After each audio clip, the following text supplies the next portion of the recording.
Mesdames et messieurs, très heureux de vous retrouver dans le cadre de cette grande édition du journal de la mi-journée sur Canal Congo Télévision, comme cela a été annoncé lors de la 36e réunion du Conseil des ministres par le ministre de la Santé publique, Hygiène et Prévention, Jean-Jacques Mbungani. Les protocoles d'accord mettant fin aux négociations entre le banc syndical et le gouvernement de la République, représenté par le ministre de la Santé et celui du budget, a été signé ce 20 février 2022. Finit donc la grève des professionnels non médecins. Regardez. La cérémonie officielle de la signature de ce protocole d'accord s'est déroulée ce jeudi 20 janvier 2022 au Salon Rouge de l'immeuble intelligent à Kinshasa. Représentés par les différentes sections, les représentants de chaque délégation et les ministres de la Santé publique, Hygiène et Prévention, accompagnés de la vice-ministre, ont tour à tour apposé leur signature sur les documents. Ainsi, la cérémonie du jour marque la suspension de la grève dans les hôpitaux et toutes les autres structures sanitaires de l'État sur toute l'étendue du territoire national.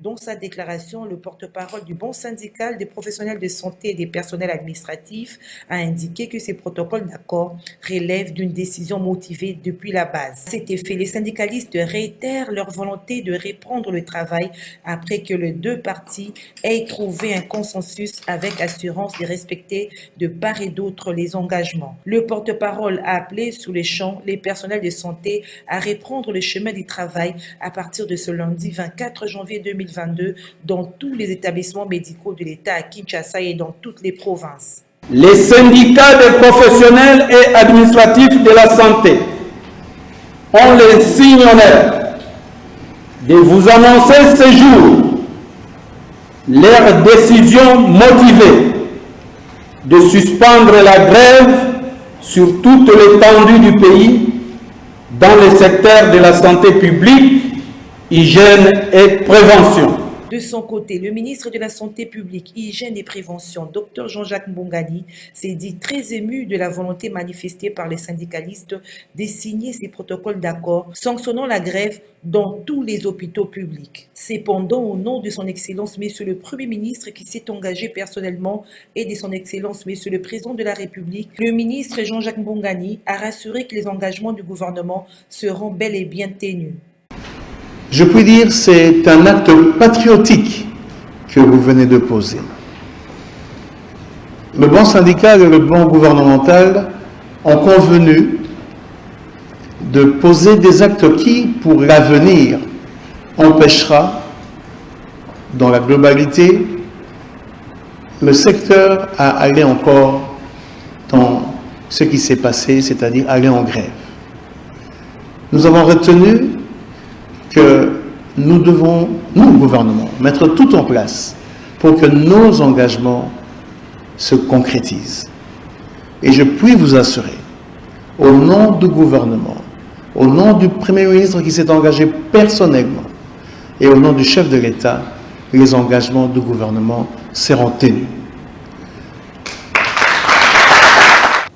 Restons toujours dans ces chapitres du ministère de la Santé pour vous dire que le ministre de la Santé publique, Hygiène et Prévention, Jean-Jacques Mbungani, a échangé avec les sénateurs du Grand Équateur au menu de leurs entretiens, la situation sanitaire de leur province. Émile Mouyaya a signé ses reportages. Suivez.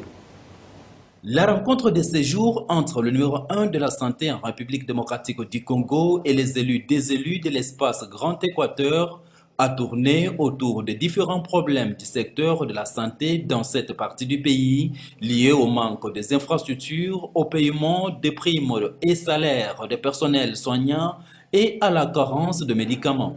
Ainsi, ils ont abordé la question relative à la pandémie Covid-19 qui vient d'attaquer la population du secteur des Karaba ainsi que d'autres territoires dans la province du Nord-Ubangi. Oui, on a échangé avec les ministres de la Santé publique par rapport aux problèmes qui se passent au niveau du Grand Équateur en ce qui concerne les secteurs de la santé publique. Alors, il nous a reçus, on a bien échangé et nous sommes très contents. Il y a des promesses. Au niveau de l'espace Grand Équateur, les agents du secteur de santé souffrent beaucoup en ce qui concerne les primes, les salaires Il y a aussi des problèmes de formation. Et il y a aussi un problème de bâtiment, il n'y a pas de locaux. Les problèmes aussi des permanences de médicaments. Et il y a le problème de Covid-19 qui s'est vu aujourd'hui, la pandémie, qui a attaqué aussi par exemple le Karawa et d'autres territoires. Et tout cela, c'est les problèmes qu'on devrait exposer au ministre afin qu'il puisse trouver des solutions avant que nous puissions nous rendre en vacances parlementaires dans nos bases respectives. Il a été favorable avec de bonnes promesses. Il a les promesses, il a dit que bientôt là, il y aura de grandes réalisations dans le cadre du programme du président de la République concernant les 145 territoires. Et aussi, pour ce qui nous concerne, il va nous remettre un lot de médicaments que nous aurons à remettre aux centres de santé, aux hôpitaux de nos territoires respectifs. C'est un problème qui date de longtemps, il y a un désordre dans ce secteur. Beaucoup d'agents du secteur de santé ne bénéficient pas de la prime, de leur salaire comme il se doit. Alors, les ministres ont pris en considération ce problème-là. J'ose croire que cette année, ici 2022, il y aura un changement. D'après la sénatrice de la Tchouapa et porte-parole de la circonstance, l'honorable Lydie Baopoko, le ministre de la Santé publique, Hygiène et Prévention a été favorable aux différentes préoccupations soulevées. Il a ainsi promis d'y apporter des solutions idoines afin de répondre à l'attente de la population du Grand Équateur. À la chambre basse du Parlement, le représentant résident de l'UNESCO en République démocratique du Congo s'est entretenu avec les élus nationaux, membres de la commission socio-culturelle. Jean-Pierre Libondo est allé requérir la participation de cette commission parlementaire à la journée des réflexions sur la question de l'éducation en marge de la commémoration de la journée mondiale de l'éducation. Suivez. Les députés membres de la commission socio-culturelle de l'Assemblée nationale ont eu une séance de travail avec une délégation de l'UNESCO conduite par son représentant résident en RDC, Jean-Pierre Libodo. Au menu de la rencontre, approfondir la réflexion sur la question de l'éducation, notamment autour de l'accès à l'éducation, la question de l'enseignement et la qualité de contenu des manuels scolaires, ainsi que d'autres questions à discuter lors de la journée du 24 janvier 2022 à l'hôtel Pullman. Et ceci en marge de la journée mondiale de l'éducation consacrée par les Nations Unies. Nous avons, nonobstant le fait que le thème de cette journée était beaucoup plus sur le futur de l'éducation, sur les questions liées donc à ce que nous avons pu faire, qu'est-ce qu'on doit garder, qu'est-ce qu'on doit abandonner, qu'est-ce qu'on doit inventer pour ces futurs. Nous avons, disais-je, pensé qu'il fallait qu'on mette l'accent sur la question de la gratuité. La question de la gratuité en tant qu'élément, j'allais dire, multidimensionnel, parce qu'elle paraît simple, mais elle est très complexe.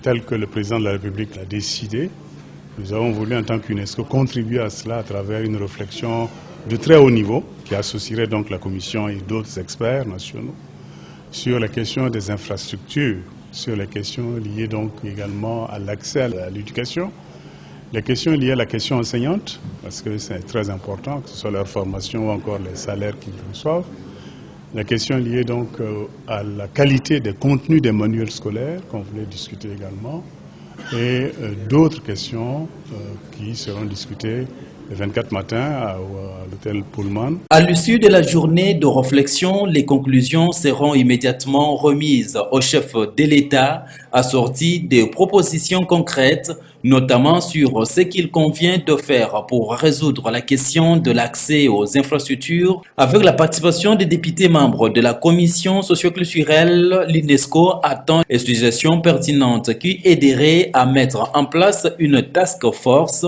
pour réfléchir sur la question. Le député national Léon Mondoulé, président de la commission socio-culturelle, s'est félicité de la tenue de cette journée de réflexion avec l'UNESCO à laquelle sont associés les députés membres de la commission. Principalement, la réflexion va selon toute vraisemblance porter sur la question de la mise en place et l'évolution de la gratuité de l'éducation.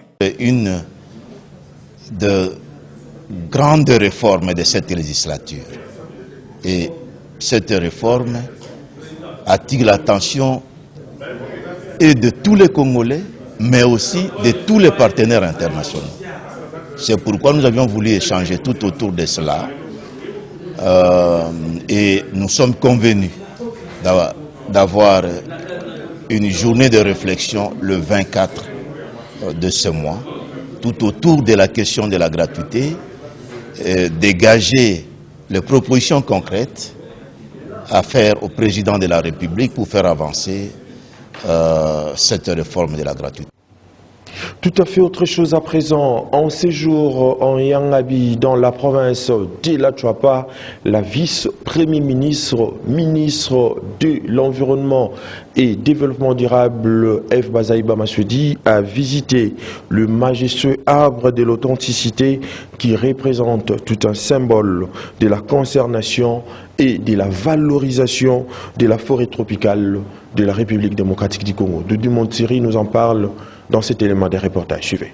Il est devenu un lieu de conservation de l'histoire de la forêt tropicale de Yangambi dans la province de la Tchopo. Situé en pleine forêt, l'arbre de l'authenticité est un vieil arbre de plus de 3 siècles, mais qui vit encore. Passage pour la visite de la tour à flux de carbone de Yangambi, la vice-premier ministre, ministre de l'Environnement et de Développement durable, a visité cet arbre dont, selon l'histoire, le roi Léopold II passait se reposer lors de ses visites dans la station de la réserve de Yangambi. D'une hauteur de 45 mètres et 9 mètres de diamètre, l'arbre de l'authenticité représente un symbole de la conservation et valorisation de la forêt tropicale de la RDC. Au passage, F. Bazaïba Massoudi a eu des explications sur la longévité de cet arbre par l'ingénieur Yangambi. Je suis agent de l'INERA, chercheur dans le programme national de gestion et conservation des ressources naturelles.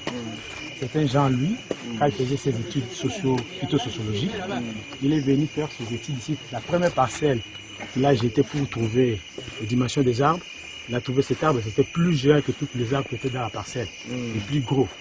Et le nom scientifique, c'est Pachylas matesmani. C'est ça le nom scientifique. Quand je le répète, je vais prononcer l'illéco, langue du vernaculaire. Maintenant, quand il a trouvé ça, même dans des parcelles où il a fait ses études, il n'avait pas trouvé un arbre semblable à cet arbre ici.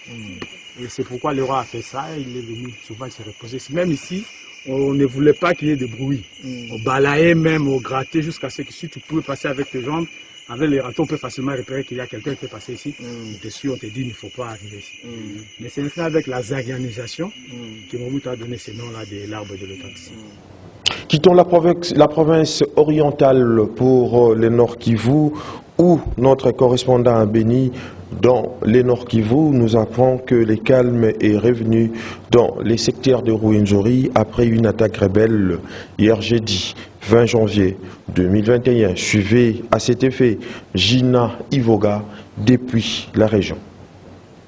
Au cours d'une incursion de rebelles présumés NDF Nalu à Lubano et à Nama, des villages situés dans le territoire de Béni, Sire, dans les secteurs Rwenzori sur la route Béni-Kassindi, la nuit de ce mercredi, on s'est jeudi, une personne a perdu la vie et une autre blessée. Plusieurs maisons ont été incendiées, des biens de valeur emportés et d'autres personnes restent jusqu'à présent inconnues. Comme cette attaque a été attribuée aux rebelles ougandais et d'IF, l'armée a vite intervenu, bien sûr, après la perte ou alors le dégât. L'armée, cette journée, communique des gens et une accalmie qui vient de régner sur place. Les sources officielles parlent des gens, des ratissages et de bonnes chances de cet ennemi qui n'a plus force de revenir sur le lieu. Rappelons qu'il ne passe une nuit, saquer les territoires de Béni, tout le secteur de Rwenzori, voire même de Maou, Kamango, ne sont touchés par des enfants, des massacres, de paisibles populations. Et ces œuvres sont toujours attribuées aux présumés d'IF, qui équipent la région depuis à peu près 11 ans. La population s'étonne comment et combien de fois la mutualisation de forces des armées ougandaises et congolaises n'arrive pas à emporter la calmie alors qu'il y a des gens 2 mois que ces armées attaque et mutualise les forces pour emmener la paix à la population. J'en suis Gina Ivoa Paloukou, c'est cette Iveralik qui s'est... D'une province à une autre, une nouvelle coalition politique a vu le jour dans la province du Nord Ubangi. Délivre le Nord Ubangi, c'est son nom. Il s'agit en fait d'une mutation des forces politiques sociales opposées au retour d'Isa Tokoloka, désigné pour assurer les affaires courantes à la tête de cette province. Souvent, le Nord Ubangi annonce une marche pacifique le mercredi 26 janvier prochain, comme nous l'a dit notre correspondant sur place, Didier Dutimon, depuis le Nord Ubangi.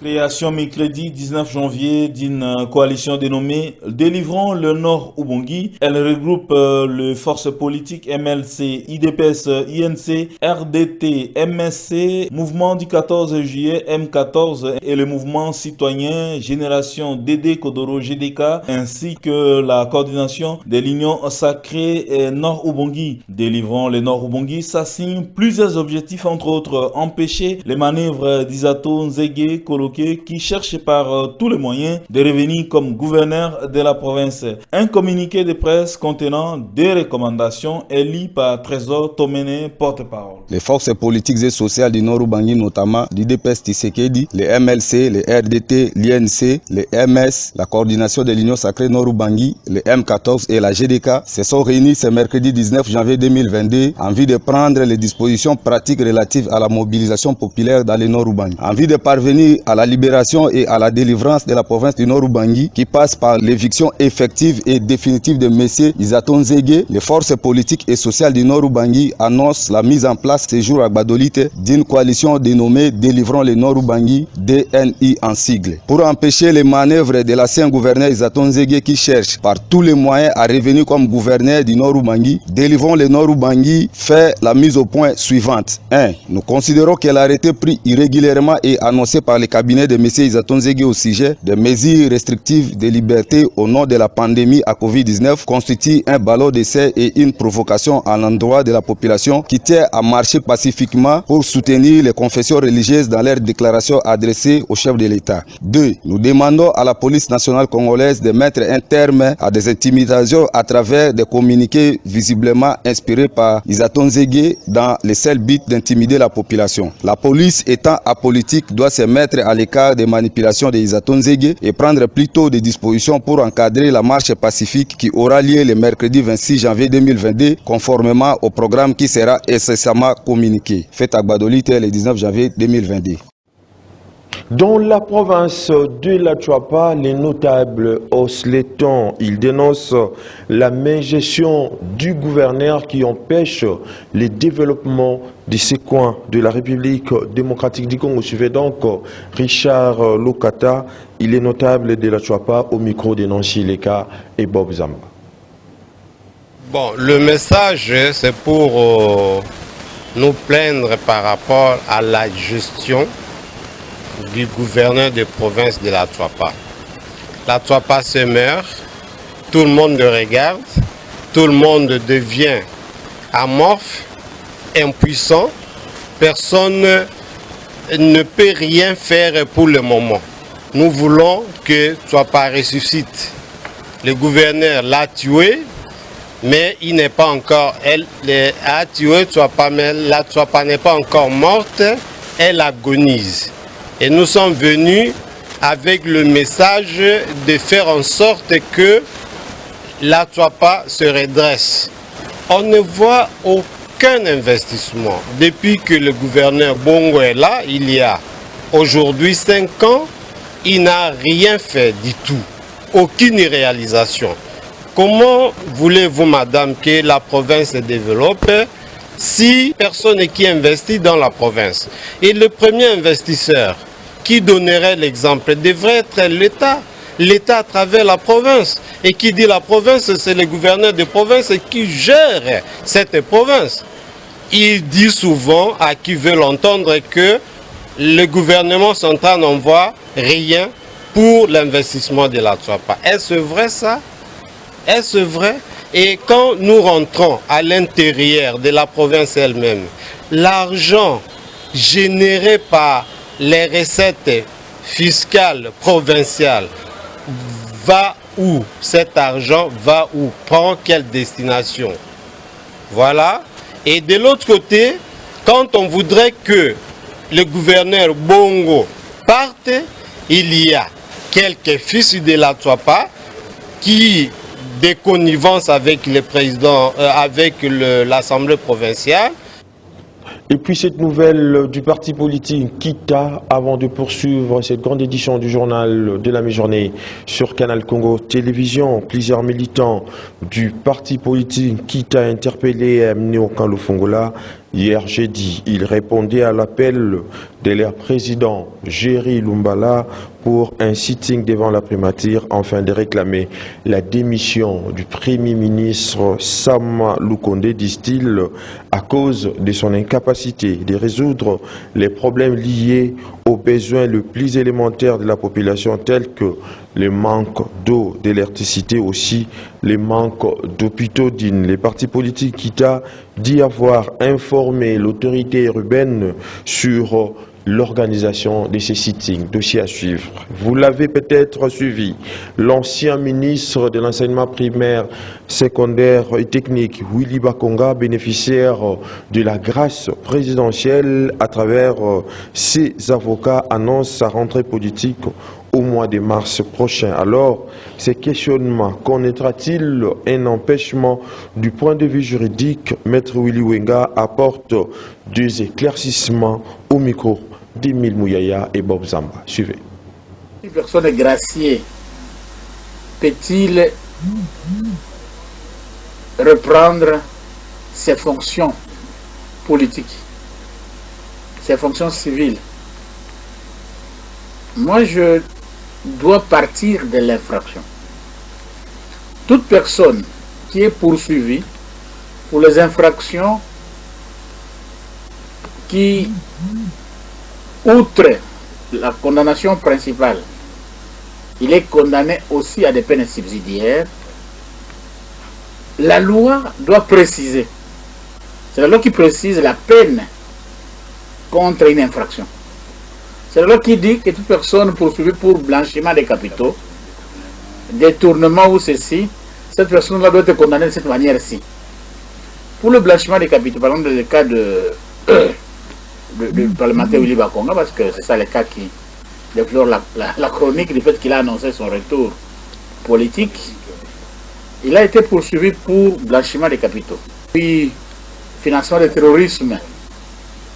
Cette loi-là, à son article 34, précise que la personne poursuivie pour blanchiment des capitaux est punie de 5 à 10 ans de servitude pénale et d'une amende.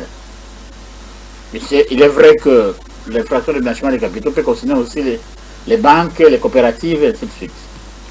Mais avoir cet article-là ne prévoit pas de peine subsidiaire. On est condamné à la peine de servitude pénale pour blanchiment des capitaux. L'unique peine qu'on vous administre, c'est la servitude pénale et l'amende. Il n'y a pas de peine subsidiaire du genre, il lui sera interdit d'exercer ceci, il lui sera interdit de faire ceci, il lui sera interdit de... Non, non. Ça n'existe pas. Donc, Willy Bakonga a été gracié par le président de la République. Je n'entre pas dans les polémiques de vraie ou fausse grâce. Non. Il a été gracié parce que l'autorité de la grâce que le président de la République à travers ses services n'ont jamais dit que c'est un faux. Donc quelque part, le pouvoir, l'autorité, a décidé de le gracier. Ayant été gracié, la grâce n'a qu'un seul effet, de mettre fin à l'exécution de la servitude pénale. C'est le seul effet. Mais les effets liés à la condamnation pénale demeurent. Lorsque vous êtes condamné, lorsque vous êtes gracié, vous quittez la prison, mais vous restez condamné.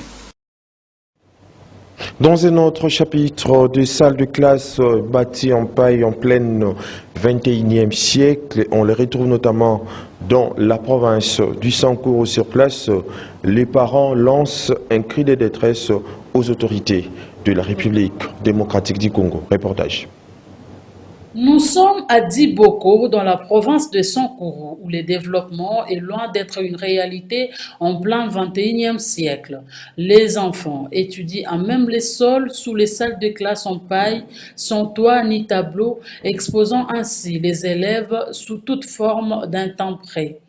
Triste réalité dans une province qui a déversé nombreux de ses fils aux affaires depuis de longues années.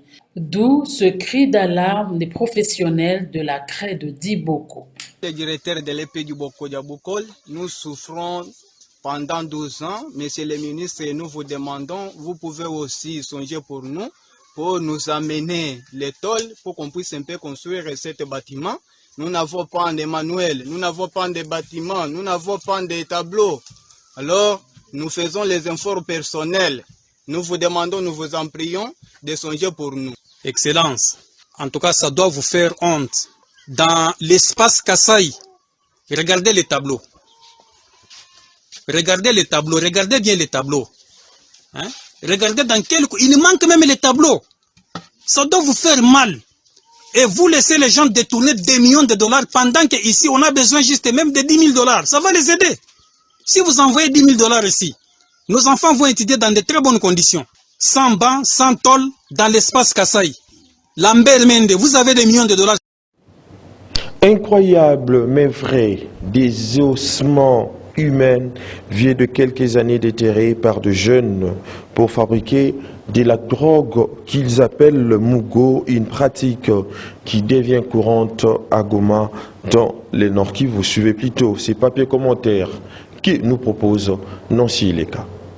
Selon les informations tirées du livre Grand Débat, les fabricants de la drogue appelée Mugo, pour la plupart des jeunes, déterrent des restes humains dans des cimetières déjà fermés par les autorités. Ce qui reste des squelettes, c'est ce que les fabricants transforment en poudre et consomment sous forme de cigarettes. Cette drogue, fabriquée à base des os de squelettes ou de crânes des personnes décédées il y a plusieurs années, est strictement interdite et pourtant fortement consommée en grande partie par la jeunesse des Goma. Sa commercialisation se passe dans la clandestinité. Il suffit de se faire prendre par des services de sécurité pour écoper de plusieurs années de prison. La drogue coûte très cher à Goma et peut durer plusieurs jours dans le cerveau humain. Vraiment, c'est triste comme réalité. Fin de cette édition du journal de la mi-journée sur Canal Congo Télévision, réalisé par Moro Djambé, coordonné par Gisèle Olivier Toko. La prise de vue a été assurée par Olivier Lomangou en leur nom, ainsi qu'au concours de la rédaction de Canal Congo Télévision. Je vous dis donc merci de l'avoir suivi et bon après-midi chez vous.